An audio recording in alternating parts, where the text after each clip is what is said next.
Well, Hurricane Florence has not yet made landfall. That's expected later on today, but we are already seeing significant flooding and storm surge issues across parts of eastern North Carolina. We have a fatal crash that has shut down all westbound lanes of the Courtney Campbell Causeway. The crash is on the Pinellas side. The Tampa police, they're not even letting you on the bridge over here on the Tampa side. Well, as Ashley will be discussing all morning long, Hurricane Florence is going to be a big issue today for a lot of people. It has weakened to a Category 1 hurricane, but don't let that deceive you. Historic flooding is expected across that region throughout the weekend. Ashley, we are going to keep a close eye on this. You said it is a water event now, storm surge, rain, things like that. We're talking about them getting about 8 months of their annual rainfall in the next 24 hours. That's how significant this flooding is going to be. Unbelievable. Some areas have already gotten shocking numbers. You've got an update for us coming up right now. It is Friday, finally, September 14th. You're up with Brightside.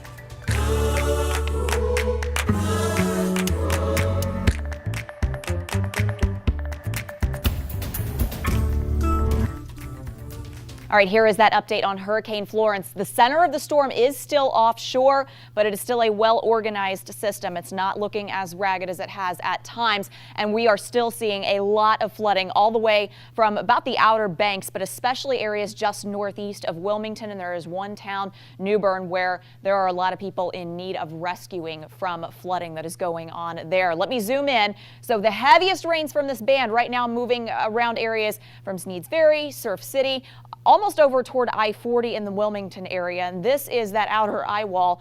The center of this storm actually has to come on shore before it is considered a landfall. And we've still got several hours due to the slow progression of the storm before that happens. Check out some of these numbers already.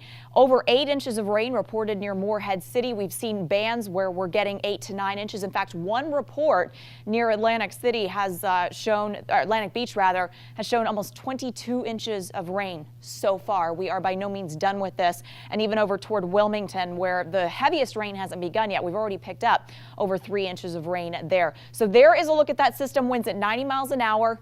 Here's the issue. The movement is only at 6 miles an hour, so they are going to continue to see heavy bands of rain moving through, and that is in addition to the strong winds that some areas are seeing, with several gusts reported right now up over 70 miles an hour. Just checked that for you. Here is the path. This is expected to move toward the west over the next 24 hours and then slowly sit over South Carolina. That's when their flooding threat begins. From there on Monday, this will finally start to move on out, but we'll keep that moisture in place. That'll actually move the biggest rainfall totals up into the mountains in Virginia before moving off toward the northeast once again. Look at some of these rainfall totals that we're still going to pick up.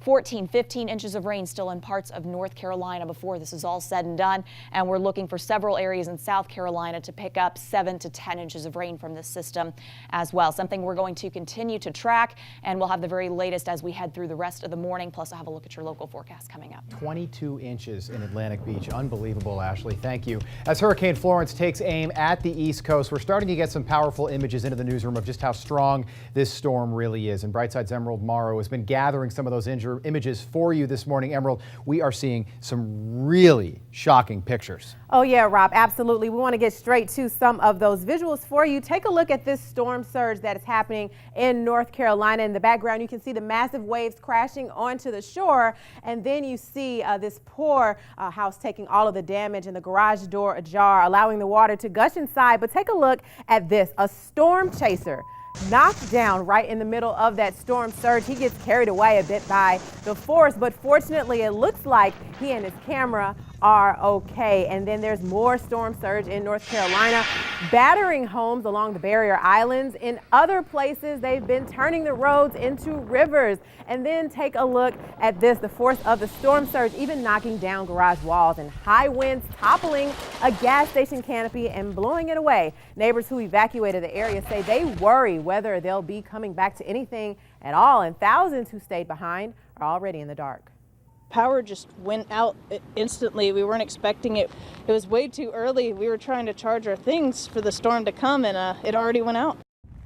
Now, the Tampa Bay area is already doing its part to help with the storm. Crews with the Red Cross and Duke Energy have already headed up to the Carolinas, and Frontier Communications will be sending some portable generators to help with power outages. Now, there are a lot of different ways that people are sharing their experience with Hurricane Florence. people are grabbing their phones and posting those experiences on Snapchat. So if you want to see this, you can on snapmaps.com. And if you click on the Hurricane Florence icon, you can see the pictures and videos featured there. And there's still a lot of video coming in that I'm still going through, and we're going to take another look at all of this in the 6 o'clock hour, Rob. All right, just to update everyone on the Duke Energy numbers right now, 162,713 homes in North Carolina are without power right now. I just got that note from one of my producers. Now, when you're out and about today and you want to know what's going on with Hurricane Florence, we've got a live radar and updates on our Facebook page. That's facebook.com/10news WTSP. Hillary? We have a serious crash that's going to affect your morning rush hour. Let's take a live look at the Courtney Campbell Causeway, where I just found out the motorcyclist in this crash has died at the hospital, and then the driver of the other car involved was also taken to the hospital just as a precaution. So you can see here just the mess of all the debris on the lanes. This happened westbound Courtney Campbell Causeway on the Pinellas side. Here's the deal, though. They're not letting anyone on the bridge. So as you travel, try to get on the Tampa side. Tampa police are blocking it off and you're being detoured eastbound. Look at the damage to that other vehicle. So here's the bridge. Here's where the crash happened. Here's where it's closed, so you're not even allowed on. So to the south, of course, you have the Howard Franklin Bridge as well as the Gandy Bridge as options. If you don't want to take those, maybe later this morning they're jammed. You also have the option of Hillsborough Avenue onto Tampa Road and going through Oldsmar. Just so you know, Clearwater police as well as Tampa police are telling us that the Courtney Campbell Causeway will not be open for several hours. Well, we are keeping a close eye on politics on this Friday morning. Today, Governor Rick Scott will be making a campaign stop here in Tampa Bay. The Let's Make Washington Work rally starts at 8 o'clock this morning at the Island Way Grill in Clearwater. The outgoing governor is running for the U.S. Senate against Democratic incumbent Bill Nelson. After his campaign stop in Clearwater, the governor will then head to Tampa for a fundraiser luncheon with former President George W. Bush. Bush's help comes as Scott keeps his distance, publicly at least, from President Donald Trump, even though the president urged Rick Scott to run for the Senate. Scott did not appear at President Trump's campaign rally in Tampa at the fairgrounds in late July. In the meantime, Senator Bill Nelson visited business owners on Sanibel and Captiva Islands, two places hit really hard by the toxic green algae and the red tide. Election Day is on November 6th. We are now just 53 days away from November 6th. Funeral services for Jordan Belliveau will start today. The toddler was last seen alive 2 weeks ago.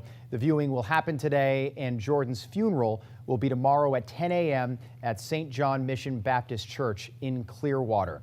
And as we head into the weekend, in just about 12 hours from now, if my math is right, we're expecting an update from FWC with a new map on where that red tide bloom is. The bloom is spreading and killing marine life at an extremely high rate. We know that between at least 10 of the 17 dolphins have died as a result of red tide. That number, on top of the thousands of fish and other marine life that have already died, FWC says you should avoid eating any fish that were caught in red tide areas.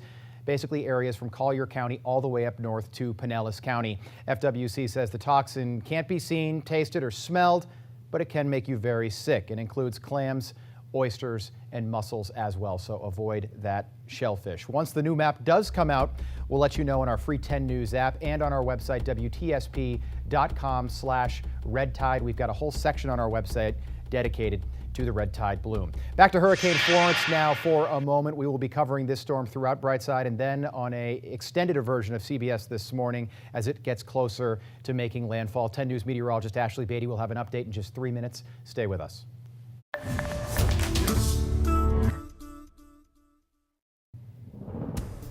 Welcome back to Brightside on this Friday morning. Hurricane Florence has been downgraded to a Category 1 hurricane, but folks in the Carolinas are not out of the woods yet. This is a live look at the Outer Banks, not far from Kitty Hawk and Nags Head. Difficult to see, but you can see those waves rolling in right now. It is raining there as well. We're getting reports out of New Bern, North Carolina, where 150 people who chose to ride out the storm are awaiting rescue by what they call swift water rescue right now. Very difficult to get into those areas that are somewhat isolated. We'll keep you updated on that throughout the morning. In your headlines on this Friday morning, the Manatee County School District will hold its first school guardian graduation ceremony. Guardians started training back in July. The ceremony will happen at the school board chambers on Manatee Avenue in Bradenton. The second annual Skyway 10K sold out in just 20 minutes. That is not a surprise. 7,000 registration spots gone, but the sign-up process did have some problems. Hundreds were mistakenly double charged.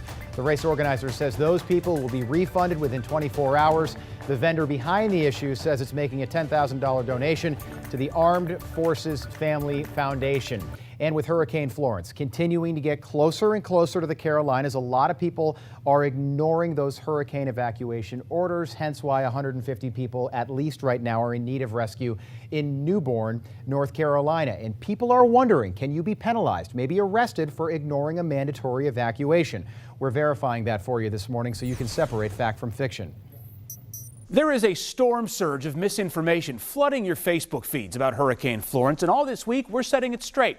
Governors in the Carolinas and Virginia have all issued mandatory evacuations along the coast. And just hours ago, our researchers talked with Virginia's Department of Emergency Management, who said they won't be rescinding the order anytime soon, despite the track looking like the storm's going to leave us alone. So lots of people online are confused about whether a mandatory evacuation is actually enforceable. And they want to know if you can actually be arrested for refusing to evacuate. So in South Carolina, the state code says the governor can compel an evacuation, but no punishment for people who refuse. In North Carolina, you can get up to 60 days in jail and a $1,000 fine. And in Virginia, it is a misdemeanor, up to 12 months in jail and a $2,500 fine. So yes, technically you can be arrested for resisting evacuation, but would you? Not likely. The sheriff in York County, Virginia, says his squad not going to arrest residents for failing to evacuate. That decision to leave is up to you.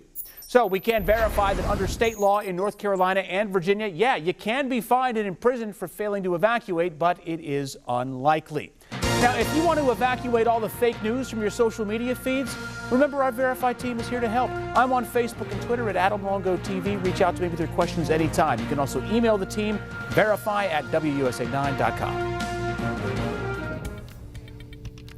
All right, we are continuing to watch Hurricane Florence. Winds still at 90 miles an hour. The storm has not yet made landfall. It is likely to maintain this strength for several more hours before it moves onshore. And look at some of these bands of rain that are coming around the east side of this. Less in the way of really heavy rains on the west side of the storm. It's the east that not only is dealing with the worst rainfall totals, but on top of that, that's where we get the biggest storm surge amounts as well. Here's that center of the storm, the heavy outer bands now impacting Surf City there, all the way over toward Myrtle Grove, which is right in the Wilmington area. But the center of this storm actually has to make landfall, which is likely going to take a few more hours because this is a slow moving storm. Let me show you some of the rainfall totals we've gotten so far. Morehead City keeps adding to this number, 8.6 inches there, just another 1/10 of an inch there reported back toward the east as well. Even over toward Hatteras, 4.4 inches, again, just so far. And we are by no means done with this storm. Again, until this starts to move out of here, we are going to continue to add to these numbers, and it is a massive storm. It is going to take some time, especially because it is barely moving. Right now, winds moving to the west-northwest at 6 miles an hour, winds still at 90 miles an hour, and I just checked, we do have a wind gust report of 83 miles an hour along the North Carolina coastline. So winds are still a factor. They're just not nearly as significant a factor as what is happening in regards to the water, and that's storm surge, where we've already seen numbers up over 6 feet, and we're forecasting areas to see over 10 feet of storm surge. We'll likely get more details on those numbers as we get into daylight and we can get more visual representation of what's going on there. So the path here does reflect that next couple of days sitting out over South Carolina, and then early next week starting to make that turn. Even once it does on Monday, all that moisture is still going to be on the east side of this storm, so that means folks in the Carolinas are still going to be dealing with this into Monday. It's not likely until Tuesday when this really completely settles down. Although that's just for folks in the Carolinas, then it's New England that's going to be dealing with all that tropical moisture.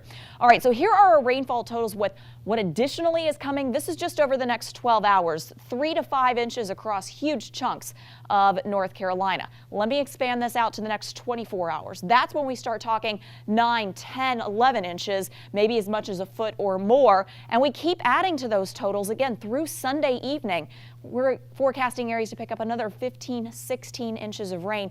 That is indicative of just how slow the storm is moving and how much moisture we anticipate this storm to bring down. Here's a look at our winds right now. We are seeing tropical storm force winds around the Wilmington area. That's close to the center of the storm. And we're seeing hurricane force wind gusts in some areas, although not at any of the reporting sites that are popping up on the map right now. But I am checking, and there are a couple that are up over 75 miles an hour. Winds offshore, obviously very strong as well, and we're dealing with 20-foot waves just offshore. So as morning comes about, we see more light, we will see some of those images of some crazy sites at the beaches especially, and unfortunately a lot of flooding going into this as well. Looking out over Tampa, things are quiet, 80 degrees. It is warm out there, but feeling already like 85. So we got a lot of moisture we're going to work with, and that will translate into something in the way of thunderstorm activity, just not a whole lot. We're going to keep our rain chances to around 30% in total, and with those limited rain chances, we'll still be able to heat up into the low 90s later on today. Just know that it's going to feel closer to 100 during the afternoon. May get a couple showers this morning inland. I wouldn't anticipate a whole lot there, and then as we head through the rest of the day, well, my futurecast is frozen up a little bit, but we'll see the storms most likely popping up between about 2 to 3 for the Bay Area, and then scooting inland by around 4 to 5. So your Friday night plans are going to be in a good shape, and your weekend looking dry as well, with only 20% chances for showers both days before we see a climb in our rain chances toward the middle of the week. We just have to get through our morning commute first, and it may be a little tricky because the Courtney Campbell Causeway is shut down going westbound into Pinellas. Let's go back live to the scene of this fatal crash where a motorcyclist died this morning after being hit by this car right here. You can see all of the debris in the lanes here. So eastbound traffic obviously moving through, but westbound on the Pinellas side completely closed. And also Tampa police, they're not letting drivers onto the bridge on the Tampa side just to keep the bridge quiet while crews work to clean all of this up. And again, Tampa police as well as Clearwater police telling us that this will not open for several hours. So back to our maps. I want to help you get around this. And here's the deal. The other bridges, so the Howard Franklin and the Gandy, because those are our main detours for the Courtney Campbell, we're going to see excess traffic on them this morning. Please drive carefully. We don't want another crash in the midst of all of this to affect one of these other bridges, because then it's just mayhem. So drive safe this morning. Tell your friends what's going on. Hillsborough Avenue to the north onto Tampa Road is another option as you travel through Oldsmar. If you don't want to take one of the bridges, that's a good detour as well. All right, let's look at the rest of the Bay Area. In Tampa, right near Brandon, there's a crash on southbound 75. Right at US 301. This is on the exit ramp to 301, and there is a lane blocked there, which is why you're seeing just a little bit of a delay southbound. And our other crash is in Pasco County in Wesley Chapel. This one is on State Road 56 eastbound right at I-75. So this is right near the Tampa Premium Outlets. As you get onto the highway there, you do have one lane blocked. Rob. All right, Hillary, 5:20 the time right now. We want to take a live look at Wilmington, North Carolina. This is about 20 or 80 miles rather from New Bern, North Carolina. We're up to 150 residents are in need of rescue right now. We are keeping a close eye on that. Ashley Beatty is tracking the storm right now in the 10 News Weather Center. We will update you on when it hits land, power outages, and we'll have rainfall totals coming up. Stay with us.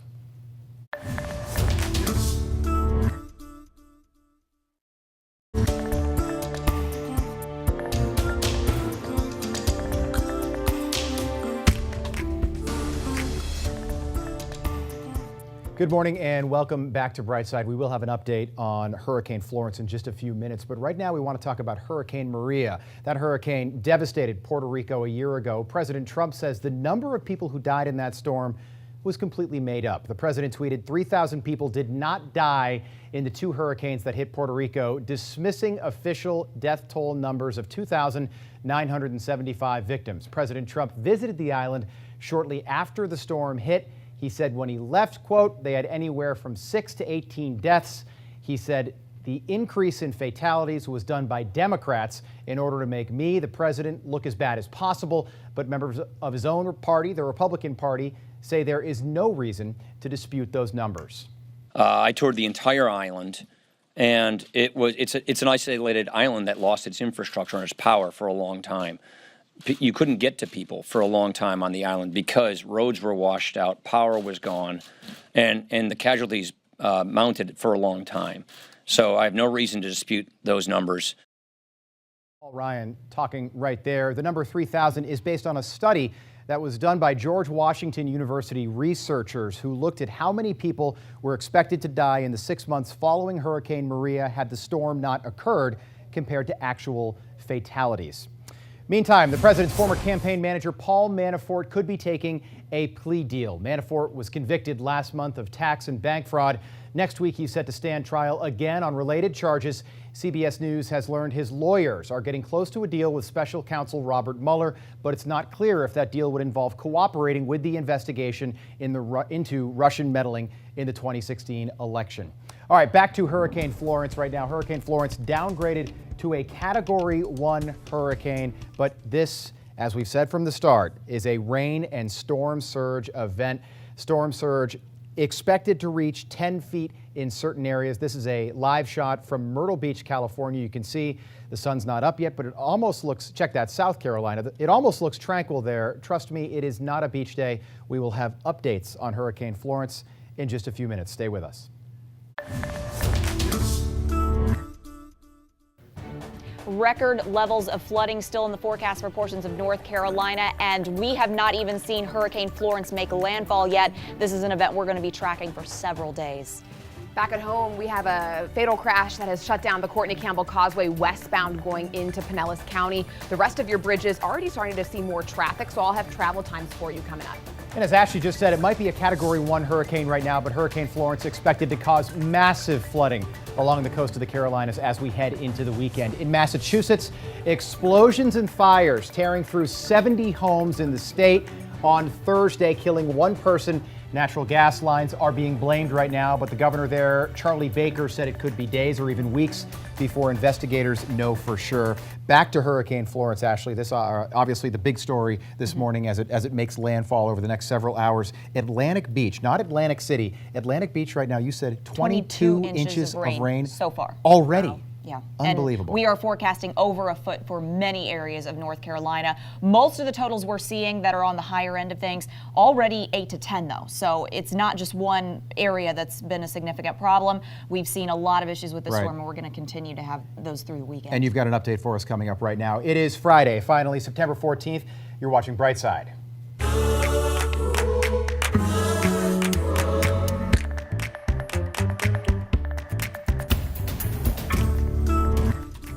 All right, here is Florence. The center of this storm is still out in the Atlantic. We're going to need several hours before the exact middle of the storm actually transects land. That's when we get official landfall. That's likely late this morning into early this afternoon. But look at these bands of rain that are continuing to just pummel parts of North Carolina. Some of these totals or these accumulations, we're talking 2 inches an hour in some of these bands. So substantial flooding is still in the forecast. And I want to show you some of the numbers we're dealing with so far. Up to 8.7 inches now near Morehead City. We're seeing over 8 in many areas to the east. Even as we get over into the Outer Banks, we're talking about over 4 inches, and that is well removed from the center of the storm. We are only going to keep adding to these numbers. Look at all of this moisture that is still wrapping around this storm. Winds now at 90 miles an hour. That's as of our 5 o'clock update, but slow movement. That's why this storm is going to be so dangerous, so prolific in terms of flooding. It's only moving 6 miles an hour at this point. So yes, moving toward land, at which point it will weaken,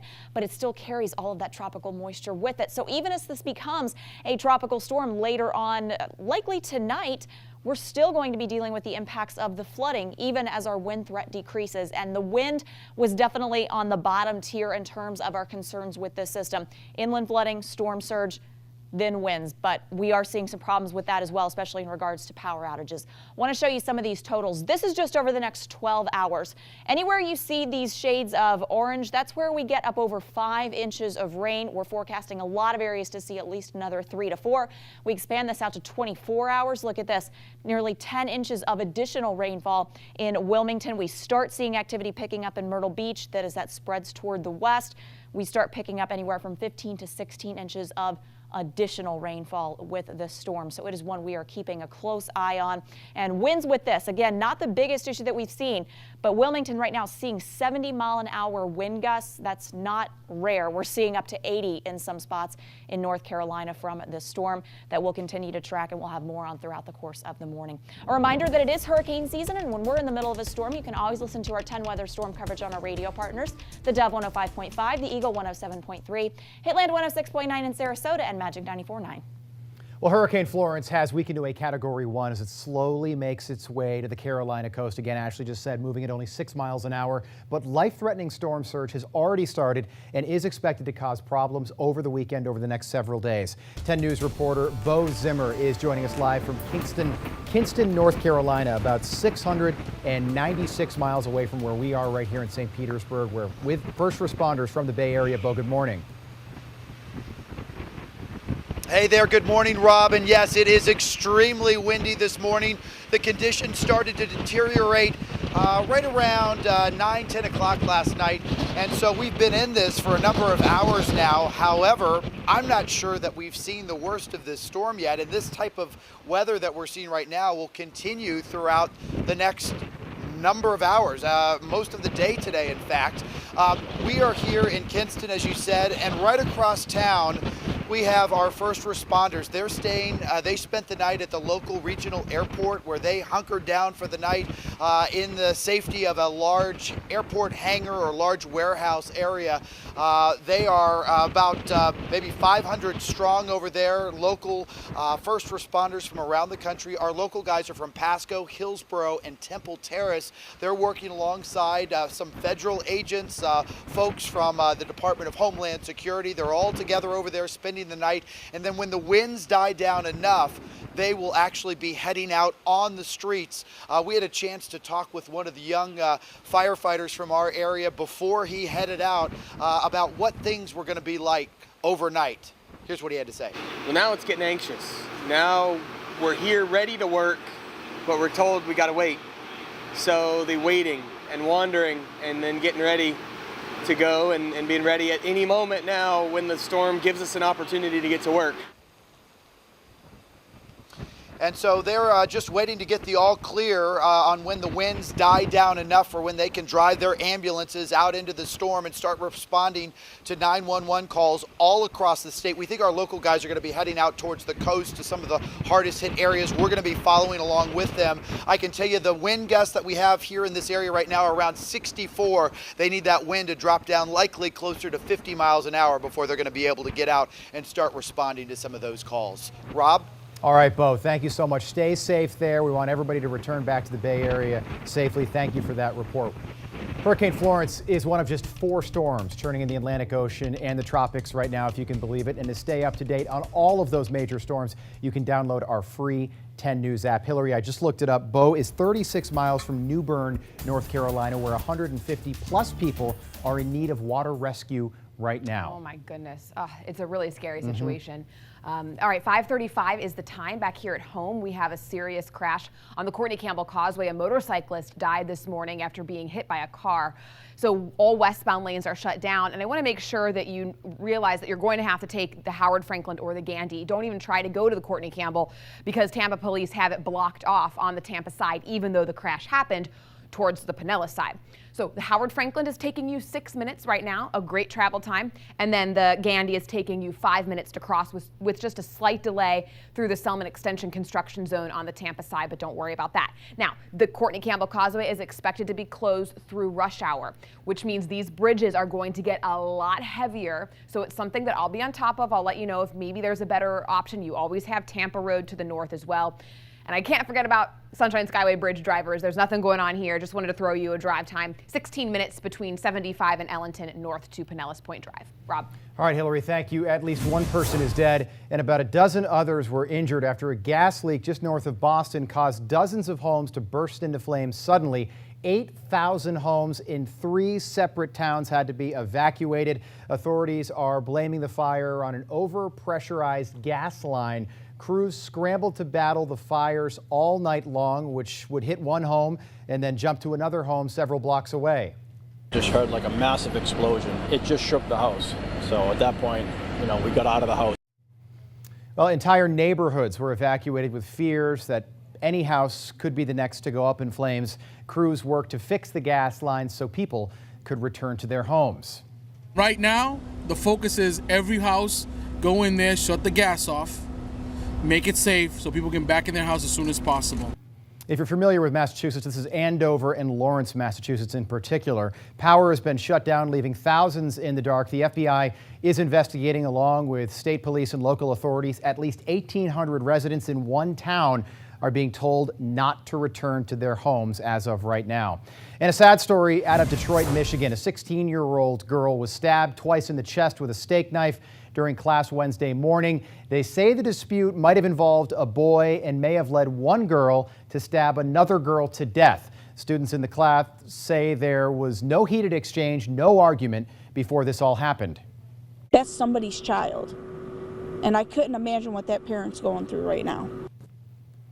On Thursday, hundreds of students turned out for a vigil on the football field to remember that teenager. In Miami, a child is dead after police say he fell from the balcony of an apartment building. The child was airlifted to Joe DiMaggio's Children's Hospital down there. Officers say the boy fell from the 12th floor, which is actually the roof of that building. Police did perform CPR on the boy, but he was declared dead at the hospital. Okay, Hurricane Florence has been downgraded to a Category 1 storm. It might sound like good news, but it's really not. This storm is a water and rain and storm surge event. Ashley Beatty tells us it's only moving at 6 miles an hour. That is extremely slow. She says the eye wall will not hit land until a little bit later this morning. She will have your full forecast and a Florence update coming up in just a few moments. Stay with us.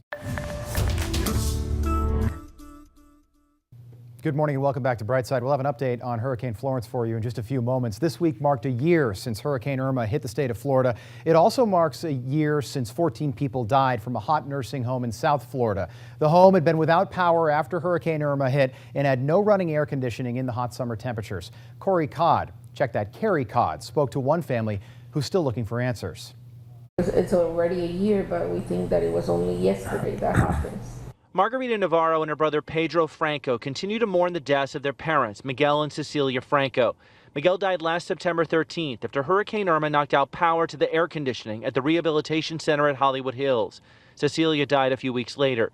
The family is suing Hollywood Hills and Florida Power and Light, and they believe those responsible for the deaths should face criminal charges. We need those people to pay for what happened, not only for my parents, for all those people that died that day. I want them to feel 1% of how these people went through, what they went through. The tragedy grabbed national headlines after power went out at the facility for several days and patients started dying. This cell phone video revealed the conditions inside as temperatures of some patients soared to as high as 109 degrees. 911 calls revealed a bit of the drama. We don't have any air conditions, so I saw her slouch over. I realized that she's not breathing. It was later learned that Hollywood Hills employees called 911, FPL, and state hotlines, including the cell phone of Governor Rick Scott. Employees told CBS 4 News they did their best to care for the patients. Everybody was working for the patients and just keeping them comfortable. But the big question was, why didn't the employees take the sick and dying patient to Memorial Regional Hospital right next door? The state suspended the license of Hollywood Hills, and the owners are waiting to see if they can get their license back. Attorneys for the facility are arguing that employees followed protocol, repeatedly reached out for help, and wanted to avoid the risk of moving elderly or compromised patients. The tragedy also spurred changes in Florida law. Legislators mandated that nursing homes and assisted living facilities have backup power in place should a power outage occur. According to the State Agency for Healthcare Administration, most facilities do or soon will. Pedro Franco says it's a good step, but it does nothing to bring back his parents or to mitigate his grief. What my father's thought were during the last moments of his life, that my kids abandoned me. Carrie Codd reporting there. While the state required backup generators, 75% of Florida's nursing homes did not meet that June 1st deadline that was set. It is now 5:45 on your Friday morning. We are checking in with Ashley right now, keeping an eye on Hurricane Florence. Yeah, the latest numbers on this, wind still at 90 miles an hour, but the winds are really a secondary threat as opposed to the flooding concerns that we're going to be dealing with this storm. I'm going to switch over to the radar right now. Look at these bands of really heavy rain on the east side of this storm. Folks to the west, you're seeing the heavy rain there, but they're not dealing with anything like what's going on farther to the east there. So all the way up pretty much to the Outer Banks is where we're seeing heavy rain from the storm. And zooming in, we've still got the heaviest rains just now making landfall, and we will see the center of the storm moving over land in the next few hours as it moves to the west. In order for the storm to make landfall, the exact center of the storm, which is right about here, actually has to move over land. And with the slow movement of the storm, only about 6 miles an hour, that's going to take several hours more before we get that official landfall. It doesn't matter, though, in terms of the threats with this, whether this has come on shore or not in a very technical sense. What we are seeing is rainfall totals that just keep adding up. Morehead City, when we started the broadcast at 4:30 this morning, this was just over 8 inches. They've already added another 0.8 inches to that total in just about an hour. And this is something we're going to be dealing with for several days. So think about how much potentially we're going to be dealing with over the course of the next 36 hours or so. This will slowly move toward the west and then eventually curve back around to the north. But until this is well clear of this area, they're still going to be dealing with tropical moisture from this. And that's why we're expecting rainfall totals that are easily going to topple all kinds of records. What they're expecting is about 8 months of their average rainfall in the next 36 hours or so. That should put it in perspective with just how much water we are talking about. In just the next 12 hours, this is how much rain we're expecting to add on to what we've already seen so far. Another 3 to 4, 5, 6 inches across much of the area. Then we go out 24 hours. Now look at some of these numbers. We start seeing areas that are getting up over 10 inches of rain at that point. And from there, we keep on adding up these numbers. We're looking at another 15, 16, maybe as much as 20 inches of rain in some spots. That is still to come in addition to what we've already seen from this storm. And I want to show you this graphic right here. The Cape Fear River. We are talking about historic flooding. It is not bad now. This is our current reading. Look how much this is forecast to go up. This is actually over 2 feet forecast above their record for what was with Hurricane Floyd. So we are going to be talking about significant flooding, not just with the storm, but days after. And another thing to note, check with your airlines if you are going to be flying out today. Right now, we are clear in Tampa. However, there are going to be lots of flight delays, lots of issues there. So before you head to the airport, if you're flying somewhere today, I include myself in that. Check before you head out. All right, temperatures starting off in the 80s around the Bay, 81 in Clearwater. We're at 76 right now for Safety Harbor, but temperatures will warm up through the course of the day. We're going to get a decent amount of sunshine in here this morning, so plan on daytime highs near 90 degrees. Shower chances will be very limited as we head through the morning, maybe a couple of quick little blips of moisture. But by the time we head into later on this afternoon, around 1 o'clock, we could see a stray shower storm popping up, but it's 2 to 3 when we start to see more storms piling up. And then we'll see largely any activity we do get into the evening that'll be east of I-75 and then pretty quickly fizzle on out. So overall, you're good for your Friday night plans. And in fact, we keep things pretty dry through the weekend. Check out your 7-day forecast. Highs near 90 for the next several days. Only a 20% chance of rain for both Saturday and Sunday, but we do start to increase our moisture levels Monday, especially through Wednesday, when we're back up to a 50% chance for showers and storms. It is 5:48, going on 5:49 on your Friday. If you are just waking up with us, the Courtney Campbell Causeway is closed westbound from a fatal crash. A motorcyclist died this morning. So let's go live to the scene of this. Here we go. So there's just the damage from all of this. You see the motorcycle there and then the other car involved. I know that the driver of that car was also taken to the hospital just to be checked out. But man, this is a really sad scene here. So westbound traffic is not even allowed onto the bridge. Tampa police are stopping you on the Tampa side because crews have to get this cleaned up, and unfortunately, it'll take several hours, so we're looking into rush hour here. Eastbound traffic running smoothly, but just realize that there's going to be some onlooker delays there, just from folks looking over to see what's going on. So let's go back to the map here. Again, to the north, you can always use Hillsborough Avenue and then head onto Tampa Road and go into Oldsmar and get into Pinellas County that way. And you also have the other bridges, the Howard, Franklin, and the Gandy. Sandy. The rest of our commute, though, looking pretty good this morning. Some early morning delays through Brandon here along State Road 60 or Brandon Boulevard. So between I-75 and Parsons Avenue eastbound, you're slow. And then again, between Dover and Dover Road, you are slow there as well. But other than that, your interstates, at least in Hillsborough County, are looking pretty good. Manatee and Sarasota counties, no issues for you along I-75. So here's a travel time between 275 and Ellington down to University Parkway. It is taking you just 13 minutes. Rob. All right, Hillary, we're keeping a close eye on Hurricane Florence this morning here on Brightside. The storm has been downgraded to a Category 1 hurricane. If you're just joining us, we are very familiar with hurricanes here in Florida. This is not necessarily good news for people in the Carolinas. This is a rain, water event, storm surge type of storm. It's moving very slowly, only 6 miles an hour. This is a live look out of the Outer Banks in North Carolina. This thing hasn't even made landfall yet, and already 173,000 people are without power in North Carolina. 2,500 people are without power in South Carolina. We will keep you updated on this storm's progress coming up in just a few moments. Stay with us.